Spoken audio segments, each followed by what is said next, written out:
министр Мухаммедкалый Абылгазиевдин төрагалыгы алдында өкмөттүн кезектеги жыйыны өттү. Анда билим берүү жана саламаттыкты сактоо секторундагы маселелер каралды. Мухаммедкалый Абылгазиев белгилегендей, жогорку окуу жайлардын бүтүрүүчүлөрү рыноктук экономикада өзүнүн ордун табышы керек. Мугалимдердин кесипкөйлүгү, сапаты мезгилден артта калбоого тийиш. Жаштарга тарбия берүү, аларды улуттук салттарды урматтоого, айлана чөйрөгө айырма мамиле кылууга, сабырдуулукка жана мекенчилдикке үйрөтүүгө да көңүл буруу зарыл, деди өкмөт башчы.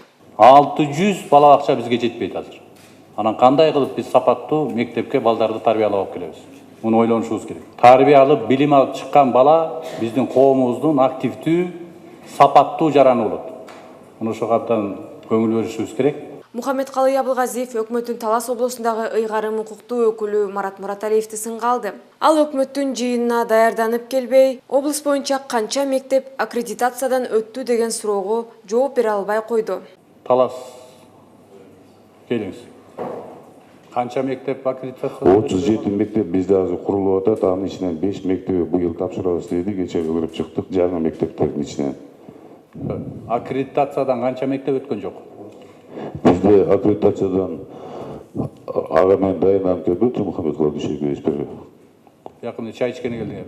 Жок дегенде кагаз кармап алалар, эмнесилер компьютерсиңерби? Бизде компьютеризация боюнча азыр окуп аткан мектептердин баардыгы компьютерсиңерби деп атам мен. Бул жерге силерди көркүңөрдү көрөлү деп чакырган жок. Канча мектеп аккредитациядан өткөн жок? Үстү-үстөгү жылдын аягына чейин республиканын бардык мектептерин интернетке кошуу зарыл. Өкмөт башчы белгилегендей, эгерде окуу жылынын башталышына карата мектептердин 80% интернетке кошулса, анда жыл аягына чейин камсыздоо 100% болуш керек. Биз жанагы губернаторлор биз силерди бекер чакырган жокпуз. Билимди айыл жерден башташыбыз керек. Сооронбай Шариповичтин эмне үчүн региондорду өнүктүрсөк, мамлекет өнүгөт дегени 70% калкыбыз айыл жеринде жашап, 70% балдарыбыздын баардыгы ош жерде болуп аткандан кийин айылда тарбияланып аткан. Биз билимдин сапатын айылга алып барышыбыз керек. Өкмөт башчы өлкөбүздүн саламаттык сактоо жаатындагы бир катар көйгөйлөрдү белгилеп өттү. Каржылоо жакшырышына карабастан өлкөбүздүн саламаттык сактоо тармагы модернизациялоого, материалдык техникалык ресурстарын жакшыртууга дагы эле муктаж, дейт Мухаммедкалый Абылгазиев. 2019-2030 жылдарга карата өкмөттүн саламаттык сактоо тутумун өнүктүрүү боюнча дени сак адам өнүккөн өлкө программасы бар. Ал элибиздин саламаттыгынын көрсөткүчтөрүнүн жакшырышына, сергек жашоо образына, медициналык кызмат көрсөтүүлөрдүн сапатына, жеткиликтүүлүгүнө багытталган. Медициналык кызматкерлердин тартыштыгы региондордо өзүңүздөр көрүп атасыздар. Абдан чоң көйгөй. Мисалы үчүн шаарда азыр эми кандай экенин эми айтып атышат, 0,5 ставка менен иштеп атышат деп. 0,25 ставка менен биз врачтарды алдык. Бир штаттык бирдикти 4кө бөлгөн учурлар болду. 0,25 ставка менен алып, ошол врач регионго барганын ордуна уш жерде иштеп, балким баары кээ бирибизди операция кылып атат. 0,25 ставка менен. Ал эмне деген сөз? 3000 сом айлык менен ала бер, анан калганын өзүң пациенттен аласың деген сөз да. Мына ушунун баарын жоюш керек. Эгерде ошолордун баарын токтотсок, регионго жанагындай шарт түзүп берсек, уш жерде ошондой тартип менен иштеп жүргөн врачтардын, дарыгерлердин баары регионго барганга мүмкүнчүлүк болот. Өкмөт башчы ошондой эле сапаттуу дары-дармектерди өлкөгө алып келүүгө жолтоо болуп жаткан механизмдерди алып салуу керектигин белгиледи. Мисалы үчүн Америкада сертификациядан өткөн дары болсо, Евросоюздан өткөн дары болсо, Япониядан жана мен айткан мамлекеттерден өткөн дары-дармек болсо, ошону кайрап келип биз Кыргызстанда лабораториядан өткөрүп сертификат берип атабыз. Ушул туурабы, туура эмеспи? Биз ушуну кандай кылсак? Биз же Европадан да кыйын лабораторияларыбыз барбы? Же Америкадан да кыйын лабораторияларыбыз барбы? Космосарич мындай да, менин оюм боюнча муну жокко чыгарыш керек. Тез аранын ичинде 45 күн, 60 күн, 90 күн деп лаборатория жаңырып кетип атабы. Эгерде ошондой мамлекеттерде колдонулгандар болсо, ошол жактан түз биздин рынокко келе турган болсо, аны бир регистрация кылып койсоңор болду, ошо менен кириш керек. Себеби дегенде бул бизнеске тоскоол болуп атат. Экинчиден сапаттуу дары алып келгенге тоскоол болуп атат да. Келет, анан силерге төлөйт. Эч кандай нерсеси жок. Келет, Анан силерге лабораториядан Америкада колдонулуп аткан дарынын несин сертификация кыласыңар? Мына ушундай маселелерди биринчи кагаз менен гана чечип койчу нерсени биринчи очередте кылыш керек. Дары-дармекти сапаттуусун алып келет. Сапаттуусун алып келиш үчүн жандай туура эмес механизмдерди, коррупцияга жол берүүчү механизмдердин баарын жоюшубуз керек. Жыйындын жыйынтыгы боюнча өлкөнүн министрликтеринин жана ведомстволорунун жетекчилерине коюлган маселелер боюнча тиешелүү тапшырмалар берилди.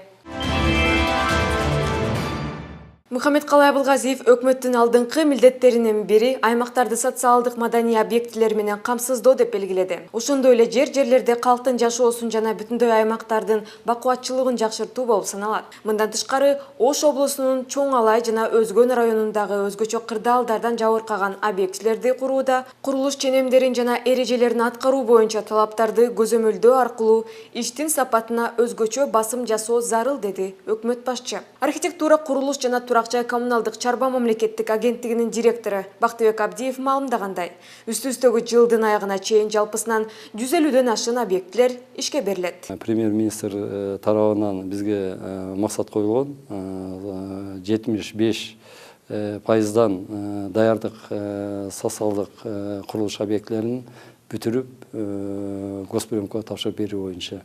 Пландын негизинде жылдын аягына чейин 2018 жылда биздин максат 150 социалдык объекттерден кем эмес объекттерди бериш.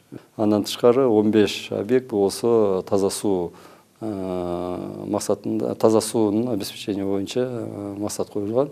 Ал болсо 25 айылдарды суу менен, таза суу менен камсыз боло турган. Маданият Жалал Абад жолунун оңдоо иштери дагы ушул күздө башталмай болду. Бул тилке Бишкек-Ош унаа жолунун 4-фазасы болуп эсептелинет жана оңдоо иштери көп жылдардан бери каржылоонун жоктугунан чечилбей келген. Учурда жалданма компаниясы аныкталды. Курулушту үстү-үстөгү жылдын октябрында баштоо пландалууда, дейт транспорт жана жолдор министри Жамшитбек Калимов. Чтобы сентябрдын аягына чейин жанагы быйылкы капиталдык салымдарга бөлүнгөн акчаны толугу менен колдонуп бүтүү боюнча. Азыр баардык жерде жумуш кызуу жүрүп атат. Жолдор салынып атат, көпүрлөр курулуп атат, ШПО жасалып атат. Мына мисалы Бишкек-Нарын-Торгарт жолунда, чтобы обеспечить безопасность, азыр жолдун ортолугуна темир бетон тосмолору коюлуп атат. Ирригация маселеси боюнча Айыл чарба, тамак аш өнөр жай жана мелиорация министри Нурбек Мурашевдин маалыматында үстү-үстөгү жылдын аягына чейин капиталдык салымдар беренеси боюнча 4 ирригация объектиси бүткөрүлөт. 2019 жылдын вегетациялык мезгилине карата жаңы 810 гектар сугат жери өздөштүрүлүп, суу менен камсыздоо 12500 гектар аянтка жогорулайт. Мухаммедкалый Абылгазиев каржы министри Адылбек Касымалиевке 2018 жылга киргизилген объектилерди өз убагында каржылоону тапшырды.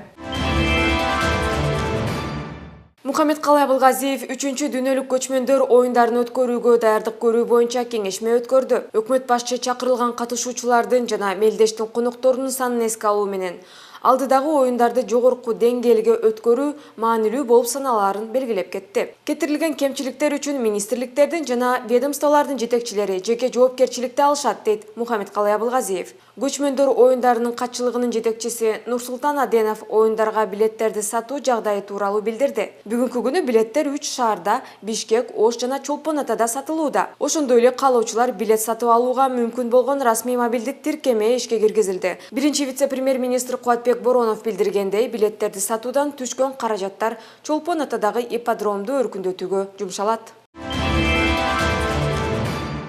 Суу кодексин ишке ашыруу, суу ресурстарын натыйжалуу башкаруу дагы өкмөттүн негизги багыттарынын бири. Бул тууралуу биринчи вице-премьер-министр Куатбек Боронов тегерек үстөлдө сөз сүйлөп жатып айтты. Суу ресурстарын комплекстүү башкаруу маселеси зор актуалдуулукка ээ. Өлкөнүн суу ресурстарын натыйжалуу пайдалануу үчүн бул тармактын саясатын ишке ашыруу менен түздөн түз алектенген мамлекеттик органдардын функцияларын координациялоо керек, дейт Куатбек Боронов. Эл аралык эксперттердин баалоосу боюнча климаттын жакшырышы мөңгүлөрдүн бетинин кыскарышына алып келет. Алардын аянты 2025 жылда 30-40% кыскарышы мүмкүн. Биздин өлкө бир кыйла жаратылыш ресурстарына ээ, анын ичинде жер жана суу ресурстары. Өлкөдө 3000 жакын дарыя жана булактардын 20% жакынын гана колдонобуз, деди ал. Биз бизнести өнүктүрүү шарттарын түзүп жана ишкердик объектилерин текшерүү саясатын кайра карап чыгуубуз керек. Мухаммедкалай Абылгазиев бүгүн ишкердик субъектилерин текшерүүгө мораторий киргизүү маселеси боюнча кеңешме өткөрдү. Өкмөт башчы бул демилгени ишке ашыруу механизмдери бизнес коомчулук өкүлдөрү менен талкууланышы керек деп билдирди. Бизнести өнүктүрүүгө жолтоо болгон башкы факторлордун бири ишкерлер менен көзөмөлдөөчү мамлекеттик органдардын ортосундагы талаштарды чечүү механизмдеринин жоктугу болуп саналат, деди Алек Панкратов. Мухаммедкалай Абылгазиев белгилегендей, мамлекеттик органдар жана бизнес коомчулук өнөктөштүк мамилелерди түзүүлөрү кажет. Ишкерлердин укуктарын коргоо үчүн бизнес акыйкатчы институттары түзүлөт деп белгиледи ал. Бизнести текшерүүгө мораторий киргизүү маселеси башка чаралар менен биргеликте комплекстүү каралышы керек. И ответственность должна наступать перед потребителем в первую очередь. Здесь государство и бизнес будут партнерами. И наш подход, он должен быть комплексным. Это не означает, что только проверки мораторий сделали, там год или два или три, не проверяя, через 3 года все вернулось на круги своя. Через 3 года у нас должна быть совершенно другая система. Серепчилер өкмөт бизнес чөрүнүн өкүлдөрү менен диалог түзүп, алардын пикирин дагы эске алып калды деп айтышууда. Ишкерликтүүлүктөгү шарттарды оңдоо боюнча мыйзам долбоорлор жана жаңылыктар кирүүдө. Мисалы, инвестициялык мыйзамда инвесторлорго болгон гарантиялар күчөтүлүүдө.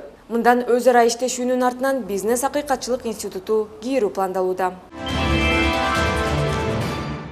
Премьер-министр ЕКУКунун Бишкектеги программалык кеңсесинин башчысы Пьер фон Аркс менен эки жактуу кызматташтык маселелерин талкуулады. Жолугушуунун жүрүшүндө Мухаммедкалай Абылгазиев ЕКУК тарабынан терроризмге каршы аракеттенүү жана радикализм көрүнүштөрү менен күрөшүүдө жасалган колдоону, экономика, экология жана айлана чөйрөнү коргоо тармагында аткарылган зор иштерди айрыкча белгиледи. Ошондой эле Кыргызстан ачык өкмөт өнөктөштүгүнө кошулган Борбор Азиядагы биринчи өлкө болду деп белгилеп кетти. Өз кезегинде Пьер фон учурда ЕКУК өлкөнүн мамлекеттик органдары менен сот жана шайлоо тутумун өнүктүрүү, санариптештирүү жана башка тармактарда биргелешкен иштерди жүргүзүүдө деп кошумчалады. Саламатсыздарбы, урматтуу телекөрүүчүлөр. Бүгүн биз ушу Кыргызстандын инвестициялык жагымдуулугун арттыруу боюнча өкмөттүн чаралары тууралуу кеп кылабыз. Бүгүн биздин студиянын коногу Кыргыз Республикасынын биринчи вице-премьер-министри Боронов Кубатбек Айылчевич. Кубатбек Айылчевич, саламатсызбы? Ошо баарына белгилүү болгондой, ошо бизнес жүргүзүүнүн шарттарын жакшыртуу жана ошо инвестицияларды тартуу өкмөт ишмердигинин приоритеттүү багыттарына кирди. Деги эле ошо бизде мамлекеттик органдардын ошо инвесторлорго көмөк көрсөтүү багытында кандай иштер жүрүп жатат азыр? Азыркы өкмөт болсо ошол инвестиция тартуу маселесин жакшыртуу, же болбосо ошол келген инвесторлорго жакшы шарттар түзүп берүү боюнча бир топ кадамдарды таштаган турабыз. Азыр мисалы үчүн мына айта кете турган болсок, ошол деги эле бизнес чөйрөсүнө 2 жылга чейин текшерүүлөрдөн бошотуу боюнча, анан кээ бир налогдун түрлөрүнөн дагы жаңы курулган жанагы производстволорго, же болбосо жаңы ачылган ошо бизнестерге, аларга ошол налогдордун түрүнөн дагы бир топ мындай бошотуулар каралып атат да. Андан сырткары айта турган болсок, мынау бизде тармактар бар да, бизнестин тармактары, мисалы үчүн айыл чарба багытында азыр бир топ жакшы мындай көрсөткүчтөр болуп келатат. Туризм багытында жакшы көрсөткүчтөр болуп келатат. Эми тоо-кен багытында абдан мындай бизде азыр бир топ көп компаниялар четтен келишип инвестиция салышып ошол жерде иштерин жүрүп жатат да. Анан ошол тоо-кен багытында тармагында иштегендерде акыркы мезгилдердеги жергиликтүү элдин ошолорго болгон баягы мамилеси абдан мындай бир анча жакшы болбой атат да. Ошонун негизинде ошол эгерде бир кандайдыр бир мыйзамсыз түрдө тоскоолдуктар жаратылып атса, жергиликтүү эл тарабынан кандайдыр бир мамлекеттик орган тарабынан ошолорго дагы бир мындай мыйзам түрүндө катуу жаза колдонуу боюнча дагы мына мыйзамдарды карап атабыз. Ошондой эле инвесторго баягы мыйзам түрүндө гарантия жагындагы бир топ жогорулатуу боюнча мыйзамдарды дагы азыр карап жатабыз да. Ошо инвесторлор үчүн ушу баардык документтер жана уруксаат кагаздар менен инвестициялык лоттор даярдалат деп да айтып жатасыз. Ушуга кененирээк токтолсоңуз, бул инвестициялык лот деген эмне? Чоң инвесторлор мына Орто Азияга келгенде көбүнчө бизге биринчи келишет да. Бизде эмнеге ошол келет? Бизде биринчиден баягы кандайдыр бир фабрика же завод салына турган болсо, өнөр жай тармагында бизде электр энергия арзан, башка мамлекеттерге салыштырмалуу. Экинчиси бизде баягы ишчи күчтөр арзан, жумушчу күч. Ушул эки жакшы бизде мындай предпосылка бар да, ошо инвестордун келишине. Анан келгенден кийин бизде жанагы кээ бир мыйзамдардын дал келбестиги, же болбосо мынау баягы бюрократия деген маселе бар. Ошолордун кесепетинен көп инвесторлор баягы бизде бизнес ачпастан кайра кетип калган убактар болот да. А инвестлот деген буга абдан жакшы жол шарт түзүп берет ошо инвестордун келиштешине. Мындан кийин Кудай буйруса ошол инвестлотту биз киргизгенден кийин келген бизнесмен даяр бизнеске келет да. Жергиликтүү бийлик болобу, же бир шаардын мисалы үчүн жетекчиси болобу бер да. Же болбосо айыл өкмөтүнүн башчысыбы, же райондун акимиби, же болбосо кандайдыр бир мамлекеттик органдын башчысыбы, же жеке бизнесмен болсо дагы инвестор тартып келем дей турган болсо, биз ошолорго мондай шарт коюп атабыз, же ошондой шарт түзүп берип атабыз.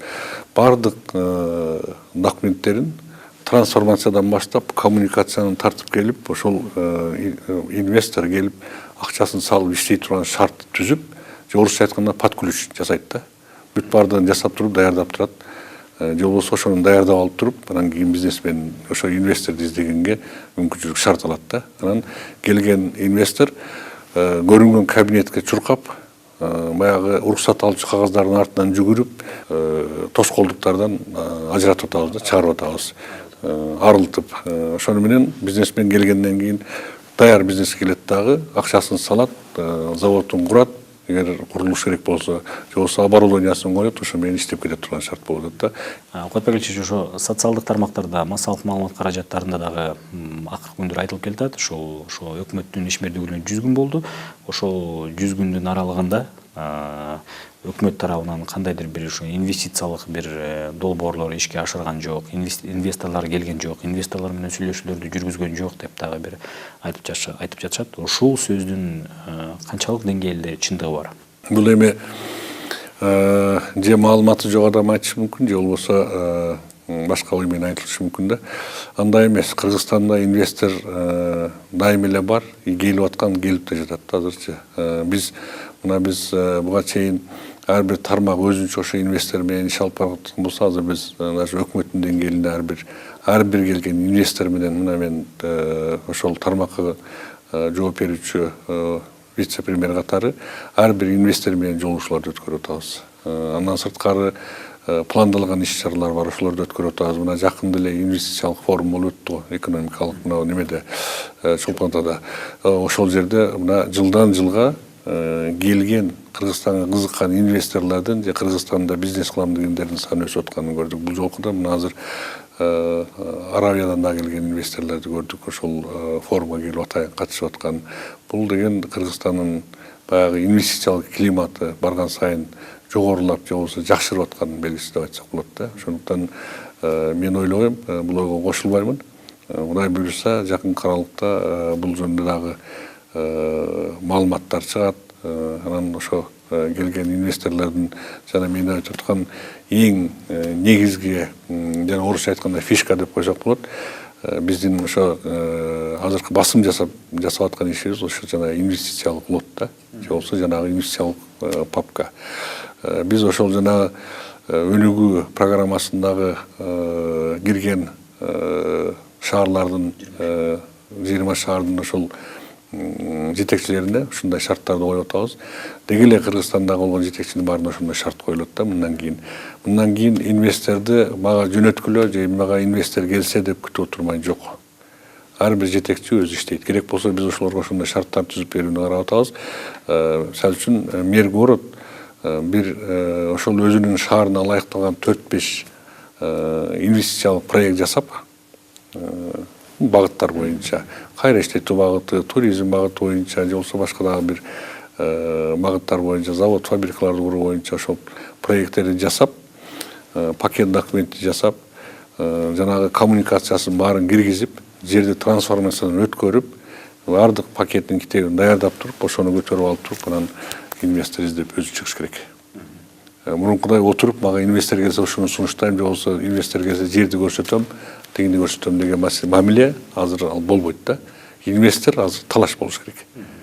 Урматтуу телегөрүүчүлөр, биз ошо Кыргызстандын инвестициялык жагымдуулугун арттыруу тууралуу кеп кылдык. Бүгүн биздин конокто Кыргыз Республикасынын биринчи вице-премьер-министри Боронов Кубатбек Айылчевич болду. Саламатта туруңуздар.